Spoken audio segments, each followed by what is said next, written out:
South Africa టూర్లో యువ భారత్ దుమ్ము రేపేసింది. సఫారీ టీంను చీల్చి చెండాడుతూ చివరి టీ20లో విక్టరీ కొట్టింది.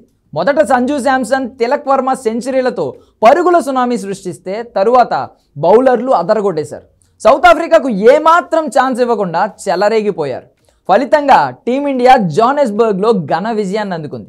తద్వారా 4 టీ20ల సిరీస్ను 3-1తో కైవసం చేసుకుంది. ఈ క్రమంలో పదుల కొద్ది రికార్డులను భారత్ కొల్లగొట్టింది. ఈ మ్యాచ్లో టీమిండియా 23 సిక్సర్లు సాధించి ఆల్ టైమ్ రికార్డ్ సాధించింది. టాప్ 10 జట్లలో ఒక ఇన్నింగ్స్లో అత్యధిక సిక్సర్లు సాధించిన జట్లుగా నిలిచింది. అంతకుముందు ఈ రికార్డ్ ఆఫ్ఘనిస్తాన్, వెస్టిండీస్, టీమిండియా పేరిట ఉమ్మడిగా ఉండేది. మరోవైపు తిలక్, శాంసన్ వ్యక్తిగత రికార్డులు కూడా నమోదు చేశారు. ఒకే క్యాలెండర్ ఏడాదిలో అంతర్జాతీయ టీ20ల్లో 3 శతకాలు చేసిన తొలి ప్లేయర్గా శాంసన్ నిలిచాడు. అతను గత 5 మ్యాచ్ల్లో 3 సెంచరీలు బాదాడు. అలాగే టీ20ల్లో వరుసగా 2 శతకాలు సాధించిన 5వ ప్లేయర్గా తిలక్ వర్మ చరిత్రకెక్కాడు.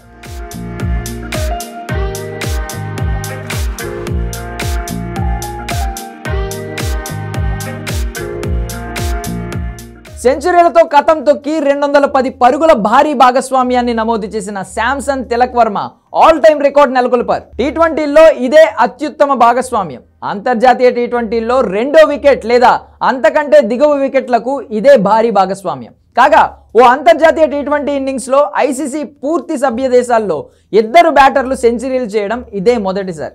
ఇదిలా ఉంటే టీ20 ఫార్మాట్లో దక్షిణాఫ్రికాపై అత్యధిక విజయాలు సాధించిన జట్టుగా భారత్ నిలిచింది. సౌత్ ఆఫ్రికాతో 31 టీ20లు ఆడిన టీమిండియా 18 సార్లు నెగ్గింది.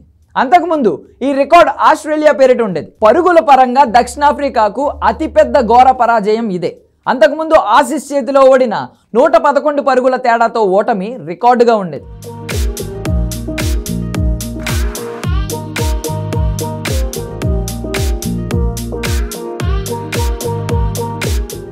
పరుగుల పరంగా భారత్కు 3వ భారీ విజయం ఇది. 2023లో న్యూజిలాండ్పై 168 పరుగులు, 2018లో ఐర్లాండ్పై 143 పరుగుల విజయం తొలి 2 ఘన విజయాలు. విదేశాల్లో భారత్కు ఇదే అత్యుత్తమ స్కోరు. అలాగే దక్షిణాఫ్రికాలో ఓ జట్టుకు ఇదే అత్యధిక స్కోరు. అంతర్జాతీయ టీ20ల్లో ఓవరాల్గా ఇది 2వ అత్యుత్తమ స్కోరు. ఇటీవలే బంగ్లాదేశ్పై టీమిండియా సాధించిన 297 పరుగులు టాప్లో ఉంది.